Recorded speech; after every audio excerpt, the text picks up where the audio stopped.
Hello and welcome to you all. Myself Pankaj Saini from MNIT Jaipur. So today we are going to discuss the one of the most important topic from the solution chapter. From the solution chapter, what is what is it? Colligative property. Colligative property. Okay. So इसको start करने से पहले अपन थोड़ा सा एक बार roles law के बारे में देख लेते हैं, क्योंकि रोल्स लॉ के बेसिस पे ही सारी की सारी कोलिगेटिव प्रॉपर्टी चलने वाली है. रोल्स लॉ का अपन ने एक केस पढ़ा था, अगर आपको याद हो.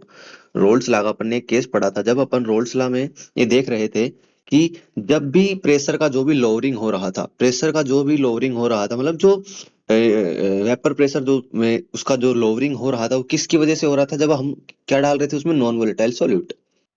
Non volatile non volatile solute add करने से प्रेशर में क्या हो रहा था? लोअरिंग हो रहा था. जैसे ही मैं प्रेशर को लोअर मतलब जैसे ही मैंने वोलेटाइल सॉल्वेंट के अंदर नॉन वोलेटाइल सॉल्यूट ऐड किया, तो उसके प्रेशर में क्या हो रहा था? लोअरिंग हो रहा था. अगर आपको ये फंडा क्लियर है तो आपको colligative property, most of the colligative property लगभग समझ में आ जाएगा, मतलब जो कि अपन शुरुआत करने वाले हैं. तो देखिएगा, तो सबसे पहले कोलिगेटिव प्रॉपर्टी के बारे में जान लेते हैं. कोलिगेटिव प्रॉपर्टी ये वर्ड आया कहाँ से और ये वर्ड एक क्या डिफाइन करता है? तो कोलिगेटिव प्रॉपर्टी का बेसिक फंडा क्या है? ये एक जो वर्ड लिया गया है ये एक लैटिन वर्ड है.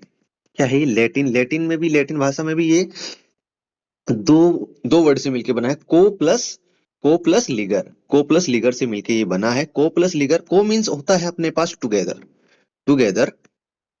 और जो लीगर है उसका मतलब होता है to bind, to bind, to bind.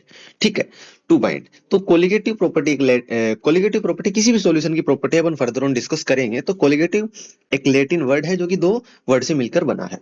ठीक है, तो अभी अपन ने जैसा कि देखा रोल्स लॉ के बेसिस पे, जैसे कि मैं नॉन वोलेटाइल सॉल्यूट ऐड करता हूं तो उसके प्रेशर में क्या हो जाती है? प्रेशर में क्या हो जाती है? उसके लोअरिंग हो जाती है. उसी के बेसिस पे अपन आगे बात करेंगे. तो अगर मैं यहां से डिस्कस करूं, क्या? सोल्यूट. सोल्यूट मैंने कैसा लिया था?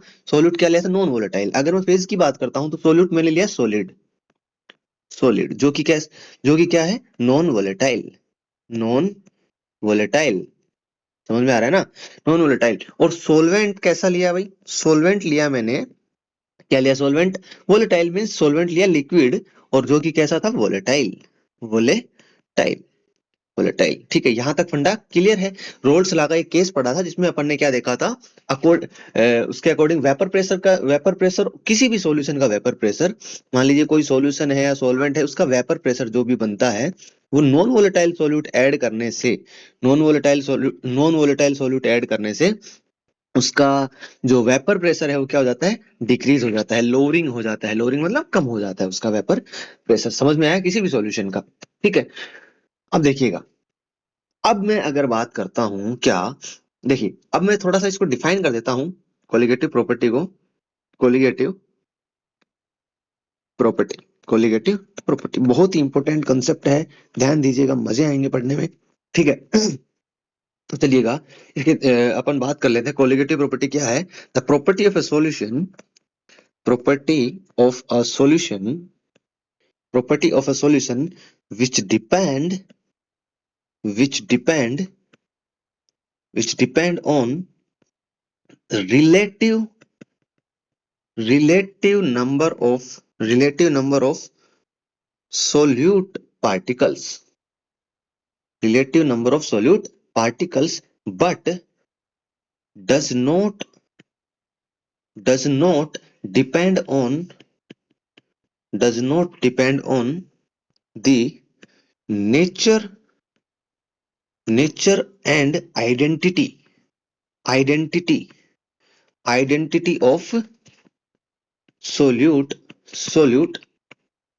particles are known as colligative property, are known as colligative property. देखो, मैंने यहां पर एक लाइन लिखी है कि the property of a solution which depend upon the relative number of solute particle. इस बात का मतलब क्या है, relative number of solute particle. Relative means what, ये जो लाइन लिखी है ये बहुत ही इंपॉर्टेंट है जो अभी अपन डिस्कस करने वाले हैं।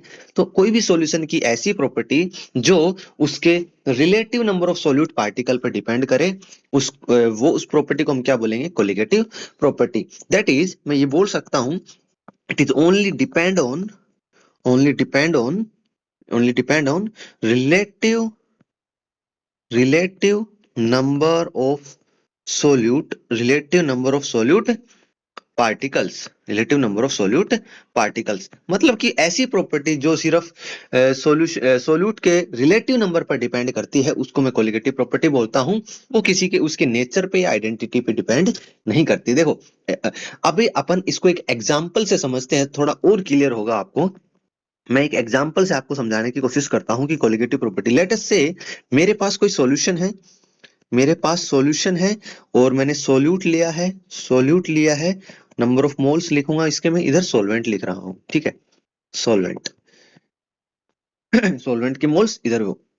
तो मैंने पहला एक सॉल्यूशन बनाया, मैंने एक दूसरा सॉल्यूशन बनाया, समझ में आया। मैंने एक पहला सॉल्यूशन बनाया, पहले सॉल्यूशन में मैं सॉल्यूट के 5 मोल ले रहा हूं और सॉल्वेंट के मैं 100 मोल ले रहा हूँ, ठीक है, 100 मोल ले रहा हूँ। सेकेंड सॉल्यूशन में मैं उसी सॉल्यूट के मैं 6 मोल ले रहा हूँ, 6 मोल ले रहा हूँ और सॉल्वेंट के मैंने ले लिए 200 मोल ले लिए, ठीक है, समझ में आया। अब आपसे ये पूछेगा किस में कोलिगेटिव प्रॉपर्टी ज्यादा होगी, कौन से वाले सॉल्यूशन में, किस एग्जांपल नंबर फर्स्ट की बात कर रहे हैं अपन, कौन से वाले में क्या ज्यादा होगा, कोलिगेटिव प्रॉपर्टी ज्यादा होगी। समझ में आया, समझ में आया कि नहीं। अरे समझ में तो क्या आएगा, अभी तो बताया नहीं है कुछ। चलो, अभी मैंने बोला था कि ऐसी प्रॉपर्टी जो किस पे डिपेंड करे, relative relative number of solute particle, relative number of solute particle. समझ में आया। देखो रिलेटिव, अच्छा एक एक एग्जांपल मैं और लिखता हूं, तो उससे एक सेकंड रुकना, एक एग्जांपल मैं और लिख देता हूं इसी में ही। मैंने एक और सॉल्यूशन बनाया फर्स्ट केस में और उसमें मैंने उसी सॉल्यूट के ले लिए क्या, कितने मोल मैंने लिए, समझ लीजिए आप, फर्स्ट केस में मैंने ले लिए, मान लो आप ले लेते हैं अपन 1 मोल ले लेते हैं, सिर्फ 1 मोल, 1 मोल ग्लूकोज ले लिया मैंने और 100 मोल मैंने सॉल्वेंट ले लिया उसका, ठीक है। दूसरे टाइम में मैंने 1 ही मोल यूरिया का लिया और उसमें मैंने 100 मोल ले लिए किसके, सॉल्वेंट के, ठीक है। अब इस वाले एग्जाम्पल में किसका कोलिगेटिव प्रॉपर्टी ज्यादा होगा, किसका कोलिगेटिव प्रॉपर्टी ज्यादा होगा, सिंपल सी बात है। सिंपल सी कैसी बात है, अब आप एक बात बताइएगा मेरे को, कोलिगेटिव प्रॉपर्टी किसके डिपेंड कर रही है, relative number of solute particle पे। इस वाले एग्जाम्पल में अगर मैं बोलूं 1 ही मोल ग्लूकोज के हैं, 1 ही मोल यूरिया का है और सोलवेंट के भी 100 मोल है, इधर भी सोलवेंट के 100 मोल है, तो रिलेटिव नंबर का मतलब ये था, मेरे पास रिलेटिव नंबर का मतलब ये था, solute particle, relative number of solute particle, relative number of solute particle का मतलब ये है number of moles of solute, किसके बेसिस पे, रिलेटिवली अपन कंपेयर कर रहे हैं, सोलवेंट के मोल से कंपैरिजन कर रहे हैं। समझ में आया। तो अगर मैं सेकंड एग्जांपल की बात करता हूं, सेकंड एग्जांपल इस वाले एग्जांपल की मैं अगर बात करूं, ठीक है, इस वाले एग्जांपल की अगर मैं बात करूं तो मैं ये बोलूंगा, इसमें मेरे पास फर्स्ट वाले में, फर्स्ट का जो सॉल्यूशन मैंने बनाया उसका relative number of moles 1 mole glucose का है, सॉल्वेंट का मोल कितना है, 100 है।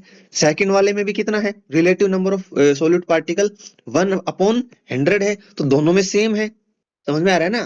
तो दोनों में अगर सेम है रिलेटिव नंबर किसका, सॉल्यूट पार्टिकल का, relative number of solute particle, solute particle, तो इसका मतलब क्या होगा, दोनों के दोनों में कोलिगेटिव प्रॉपर्टी क्या होगी, सेम होगी। सेकंड वाले एग्जांपल में दोनों में कोलिगेटिव प्रॉपर्टी क्या होगी, सेम होगी। अगर आपको ये वाला एग्जांपल समझ में आ गया सेकंड वाला, तो फर्स्ट वाला ऑटोमेटिक क्लियर हो गया होगा आपको। तो देखिएगा, अब फर्स्ट वाले में अगर मैं बात करता हूं, फर्स्ट वाले में देखना इधर मेरे पास क्या ले रखा था भाई अपन ने, 5 मोल तो किसके हैं, सोल्यूट के, 100 मोल किसके हैं, सोलवेंट के, 6 मोल किसके हैं, सोल्यूट के, 200 मोल किसके हैं, सोलवेंट के। अगर आपको फर्स्ट एग्जांपल क्लियर है तो यहां से अगर मैं इसकी बात करता हूं, इसमें रिलेटिव नंबर कितना आएगा, इसमें आएगा 5/100। इसमें रिलेटिव नंबर सोल्यूट पार्टिकल का कितना आएगा, 6/200। तो बेसिक सी बात, जनरल सी बात है क्या, कौन से वाले में ज्यादा होगा, इस वाले की वैल्यू ज्यादा है या इस वाले की, इस वाले की। तो फर्स्ट वाले सॉल्यूशन में कोलिगेटिव प्रॉपर्टी क्या होगी, ज्यादा होगी, और इस वाले केस में दोनों में क्या होगी, सेम होगी। तो सेम होगी, इसका मतलब यहां से कंक्लूजन निकाला अपन ने। तो जो कोलिगेटिव प्रॉपर्टी होती है, कोलिगेटिव प्रॉपर्टी जो होती है मेरे पास, कोलिगेटिव प्रॉपर्टी जो होती है वो सिर्फ और सिर्फ किस पे डिपेंड करती है, relative, relative number of solute particle, relative number of solute particle. समझ में आया, बहुत ही इंपॉर्टेंट फंडा है ये, ध्यान दीजिएगा इस पे। Colligative property directly proportional to relative number of solute particle. समझ में आया ना। अब देखो, एक बात और मैं अगर आपको बोलूं, जो कोलिगेटिव प्रॉपर्टी होती है relative number of solute particle पे डिपेंड कर रही है, उसको मैंने बोला था N B upon N A. N B is the number of moles of solute, और N A is the number of moles of solvent. B is representing as solute and A is representing as solvent. Okay, अब देखो ये क्या होता है, ये क्या होता है मेरे को ये बताइएगा आप। ये वाला number of moles of solute upon number of moles of solvent, अगर मैं आपको बोलूं कि मेरे पास डाइल्यूट सॉल्यूशन है, तो अपन ने मोल फ्रैक्शन का नाम सुना है कभी, मोल फ्रैक्शन का नाम सुना है ना। तो डाइल्यूट सॉल्यूशन के केस में जो अपन ने रोल्स लॉ का पढ़ा था, रोल्स लॉ जो अपन ने पढ़ा था उसमें क्या लिखा था अपन ने इसको, ये ये नियरली किसके इक्वल था, मोल फ्रैक्शन ऑफ सॉल्यूट के, मोल फ्रैक्शन ऑफ सॉल्यूट के। और मोल फ्रैक्शन ऑफ सॉल्यूट क्या है, अरे ये जो टर्म है मोल फ्रैक्शन, ये क्या है, मोल फ्रैक्शन। अरे मोल फ्रैक्शन है क्या एक्चुअल में, मोल फ्रैक्शन तो कंसंट्रेशन टर्म है कि नहीं।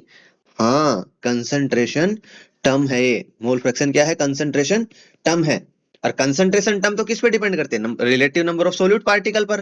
Relative number of solute particle पे जो सोलवेंट या सोल्यूट में मौजूद होते हैं, या तो सोल्यूट में, सॉरी सॉल्यूशन में, या फिर सोलवेंट में मौजूद होते हैं। समझ में आया, कंसंट्रेशन टर्म है। तो यहां से मैं एक बात और लिख सकता हूं, that is colligative property is directly proportional to concentration. Colligative property is directly proportional to concentration.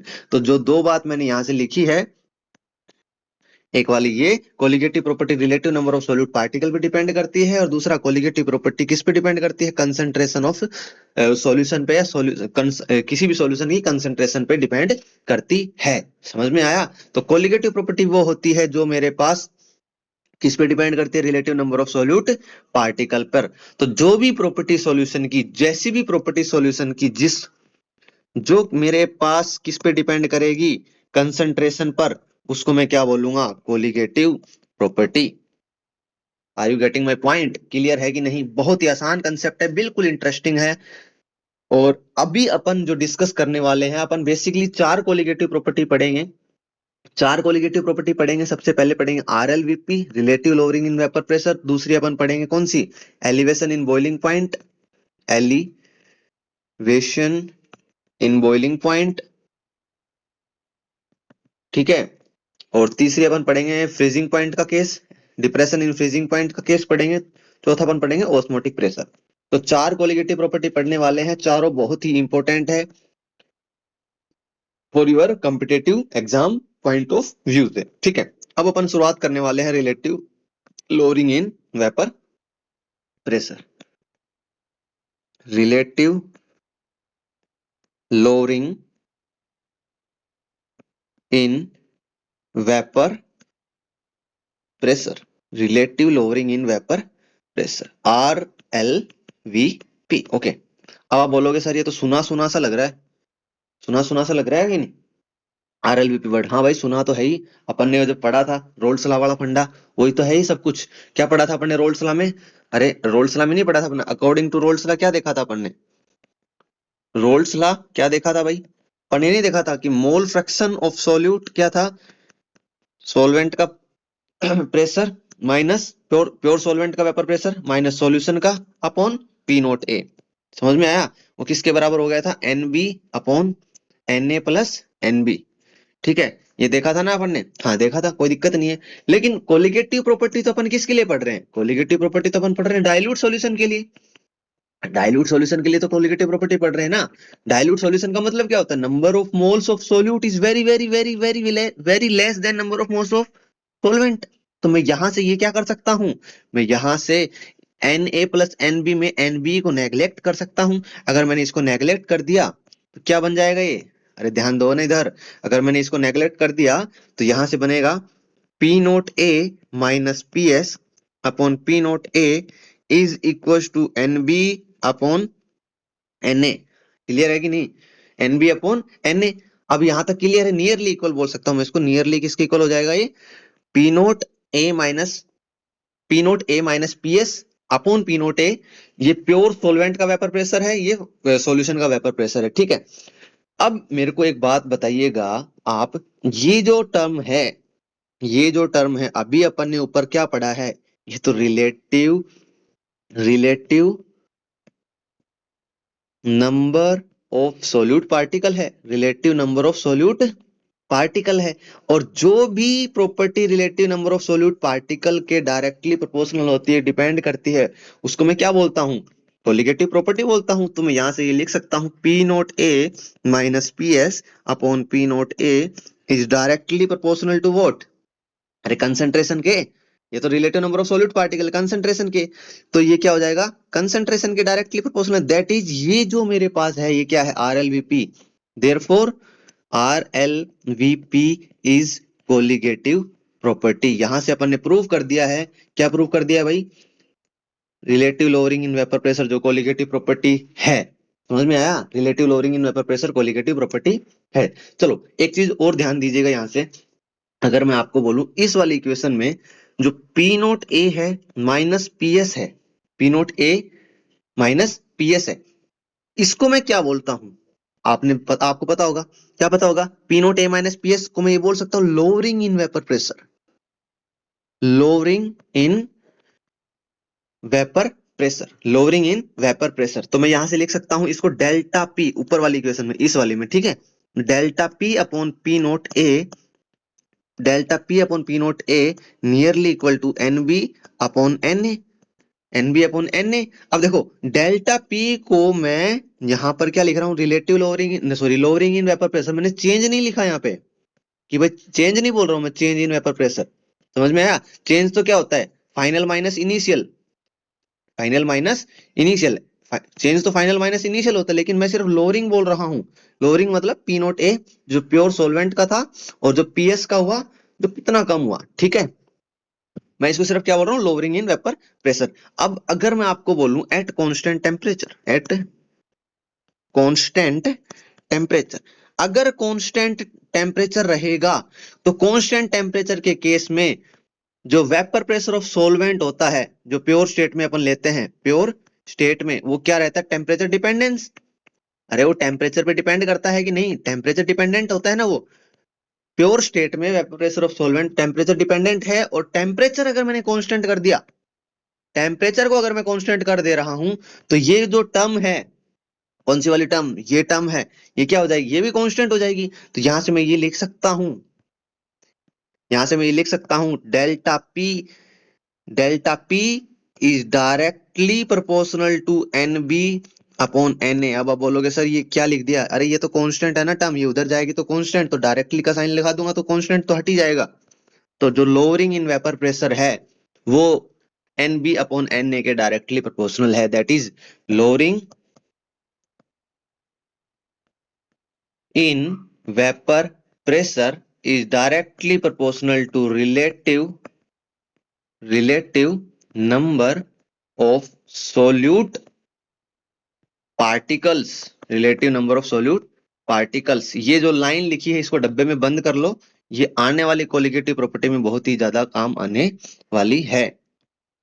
कौन सी वाली, ये वाली, जो लोअरिंग इन वेपर प्रेशर है वो डायरेक्टली प्रोपोर्शनल है किसके, relative number of solute particle के। तो अपन ने क्या डिस्कस किया आज, अपन ने बेसिक बेसिक सी बातें डिस्कस करी, कौन कौन सी, क्या कोलिगेटिव प्रॉपर्टी है, कोलिगेटिव प्रॉपर्टी में अपन ने एक पहली कोलिगेटिव प्रॉपर्टी डिस्कस करी। नेक्स्ट क्लास में अपन नेक्स्ट कोलिगेटिव प्रॉपर्टी डिस्कस करेंगे। आई होप आपको समझ में आया होगा, और further on upon next class में मिलेंगे। Thank you so much.